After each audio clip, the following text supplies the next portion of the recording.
तीरा धानो सालिहाले राम लक्ष्मण ठारे पूछा थीना राजा जनक जी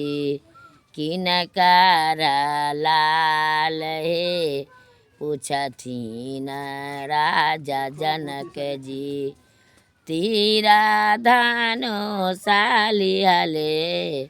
राम लक्ष्मण ठारे पूछा थीना राजा जनक जी किनकर लाल हे अवधाना गरिया के अवधाना गरिया के बड़ी बड़ी शान है सागर जैसा आँख है सासु सुगा जैसन ठोर है सागर जैसा आँख है सासु सुगा जैसा ठोर है आँखियारा सीली है सासु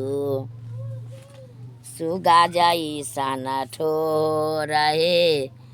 आँखियारा सीली है सासु सुगा जैसन ठोर है सीता के करान अइली